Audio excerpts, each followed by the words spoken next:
Kumusta mga kanoisy? Welcome back sa ating YouTube channel, Pilipinoisy. So ngayong araw, another update naman tayo. Patungkol na naman ito muli sa WPS nating mahal. Ano?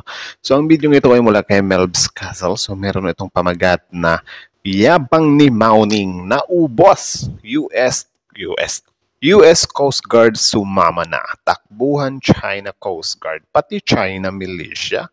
Diyos ko day, nagsitakbuhan daw men. So bago natin simulan, Melbs Castle, suportahan nyo yan. Tapos syempre, kung trip nyo na mga ganitong reaction video, may kasama kayong manood, huwag nyo na rin kalimutang suportahan yung YouTube channel natin, Pilipinoisy. So mga kanoisy, hindi na natin ito patatagalin pa. Simulan na natin, baka agawin pa ng China. Again, ang pamagat ng video ito, yabang ni Mauning na upos, US Coast Guard, sumama na question mark pala yung takbuhan China Coast Guard pati China Militia. So Melbs Castle Pilipinoisy, like, comment, share, subscribe. Start. Pasok lang na balita, rotation air supply. Ulit. Pakapasok lang na balita, rotation air supply mission sa Ayungin Shoal sa may BRP Sierra Madre matagumpay. Nako. At walang nanghasmang gulo na China. Pero wait, Nako. kakaiba to ha. Asan yung mayayabang na bullying Chinese Coast Guard? Asan Hala. yung mga angas na Chinese Maritime Militia? Siyempre, takbuhan namimili lang naman sila ng mas mahina sa kanila Bakit parang wala ata? Bakit? May kinakatakutan ba kayo? O baka takot kayong maaresto? May namonitor man sa radar ng PCG pero napakalayo nito at hindi man lang lumapit. Ang yabang pa ni spokesman sasabihin papalag kayo pero bakit naduduwag na ata? Kinumpirma Hala. kasi ng AFP na successful ang resupply mission na walang nanggugulong mga Chinese. Wala. Well, I think hindi pa din ito yung tamang time para magsaya, no? Kasi kahit na wala yung presensya nila, that doesn't mean na parang we celebrate. Kasi yun nga, yung mga check wearings na yan is mawawala, bumabalik. Tapos, halimbawa ngayon, wala tayong masyado nababalitaan na nanghaharas sila. Magugulat na lang tayo after a week, a month, or a year. I think malabo yung a year. Meron na naman silang mga di kaaya-ayang gawin dyan sa WPS nating mahal, ano? So sad. Pang inilalabas na buong detalye ang Armed Forces of the Philippines. Pero kinumpirma na nilang mga takot lumapit ang mga Chinese o may iniiwasan talaga. Baka Nako. siguro may kasamang US Navy. Kung tayo lang kasi yan, baka winaterkano na talaga tayo ng China. Wala Yun lang. tayong dahilan para maghingi ng permiso sa Chinese government in doing this supply operation. Ulitin ko, Tama, wala talaga. Ano sila, sineswerte? WPS nating mahal. Actually, so sad lang kasi nung nanood or nung tiningnan ko yung iPhone, yung Google Map ng iPhone, ang nakalagay doon sa WPS natin, nilagyan ng South China Sea. So, nakakalungkot. Ewan ko, China-made siguro yung iPhone na yun, ano? the videos that we presented showed na ang China ay malayo mula sa dinaanan ng ng Philippine Coast Guard at ng mga resupply boats natin na ginamit. Baka daw may magsabi agad, ay hindi winaterkano yan dahil pinaakyat nila yung mga Chinese. I-inspeksyonin muna ang dala natin bago tayo papayagan. Kasi nungalingan raw yan. Lumaban nga tayo sa China tapos Tama, yun nga. Yun din yung isa sa nakakalungkot kasi yung mga kababayan pa mismo natin, sila yung naninira sa ginagawa mismo ng Coast Guard natin, Navy or whatsoever. magpapauto tayo at susunod tayo sa gusto nila.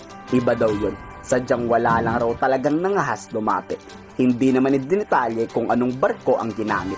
Pero for sure may kinakatakutan yung mga Chinese ba't wala man lang dumikit. Wala naman tayong na-experience na sasabihin nilang iboboard at most important, I don't know lang, maybe dahil may papuntang bagyo doon or dadaan din sa kanila yung bagyo, I don't know.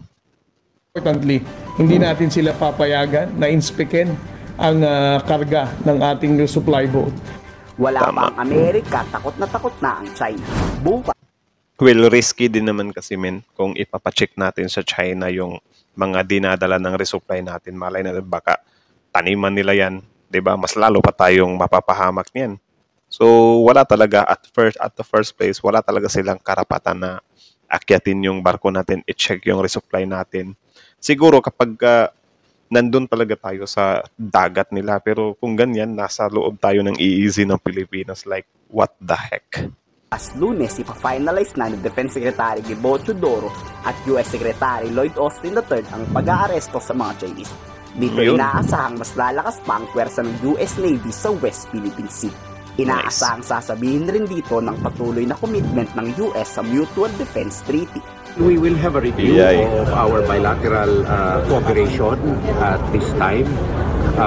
It is once again an opportunity to also lay down some future plans. Anyway, whatever it is, it's on an institutional basis, our bilateral relations. There are mechanisms, for example, the Security Sector Assistance Roadmap, the bilateral strategic dialogue, and other mechanisms like the Squad. Mas lalong iiyak ang China dito kasi alam nyo na, mas lalo nating alam nyo yung ang tawag sa ganyan, ng ugnayan natin sa Amerika. Pinapa-solid, something like that. So I think also it is also an opportunity for us to thank him for what he has done to make the alliance not only bilaterally but multilaterally enduring against the face of a distorted plan of action by China. So I once again thank the Filipino people for their support for the President's stand on the West. So thank you daw sa ating mga sumusuporta sa stand ng Pangulo natin or yung plano nila ginagawa nila sa WPS. Sa mga pro-China naman, Filipino pro-China naman, well, wala kami magagawa sa inyo. Kasi yun nga, Pilipino pa rin naman kayo. Siguro ang sa amin na lang is, nakakalungkot lang. Diba? Nakakalungkot lang na tayo-tayo pang mga Pilipino nag-aaway sa pagtatanggol sa ating teritoryo. Diba? So sad. Philippine Sea. And we also take a bigger amount of like-minded nations that are coming to realize that China's propaganda is really nonsensical actually. Kayo, anong masasabi na sa matagumpay at walang pagwa-water cannon ng resupply mission? So, yun lang naman. So, ang video ito ay mula kay Malbs Castle. So, supportahan nyo yan. Original video link in the description box below. So, syempre, bago nyo iwan yung YouTube channel natin, huwag nyo na rin kalimutan. Supportahan yung YouTube channel natin, Pilipinoisy. So, like, comment, share, subscribe na. So, naubos daw yung yabang ni Mauning Min. So, ito na yun. Yun nga lang, some kind of opinion ko dito. Wala naman, siguro na parang ina-underestimate or tinok natin ng negative yung Coast Guard natin. Pero yun nga, siguro ang dahilan na naman kung bakit biglang tahimik yung mga Chinese dyan ay siguro dahil yun nga, yung bagyo. Or I don't know guys, correct me if I'm wrong na lang ha, if yung bagyong Pipito dadaan din ba doon sa China? Kasi kung if ever like that na dadaan sila doon, baka nagtago lang sa mga lungga dahil may bagyo. So, yun nga, we Filipino, huwag tayong siguro mag-celebrate agad na wala, hindi nakaharang. Though, still achievement siya. Pero syempre, mas mabuti na yung hindi natin i-guard down or hindi natin i-let na mag-guard down yung guard. Basta hindi tayo mag-guard down. Kasi syempre, doon tayo naiisahan ng China na kapag bigla-bigla silang nag-guard down, nagkukumpiyansa na din tayo.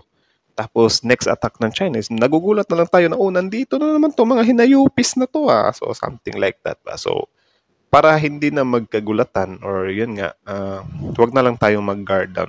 So, halimbawa ganyan, thankful na lang tayo or syempre nakaluwag-luwag tayo na parang wala silang ginagawa ngayon. Pero syempre, sana patuloy pa rin patuloy pa rin ipatupad ng mga personnel natin, yung otoridad natin or yung Coast Guard natin na ipatupad talaga nila na mapaalis talagang tuluyan yung mga Chinese dyan. Diba? Yung pang-uukupa ng Chinese dyan sa WPS. Like, talaga, push kahit na mag-back down yung China, kahit mag-cool down sila, kahit wala silang gawin, kahit mag-behave sila. Dapat patuloy pa rin ba yung natin, yung motive natin na kunin talaga yung teritoryong yan. 'Di ba? Kasi, kumbaga parang ano na lang, samantalahin na lang natin yung mga time na wala sila, hindi sila nanghaharas. 'Di ba? So, yun lang naman. And yun, sa mga magre-resupply din naman ay good luck sa inyo. Mag-ingat kayo parati. Kasali kayo sa mga dasal namin, ano. And yeah, that's it. That's it. Kayo na masasabi nyo dito, comment down below. Tapos yun, pag-usapan natin yan sa comment section. So again, Melbs Castle, Filipino IC. Like, comment, share, subscribe. Filipino IC is out.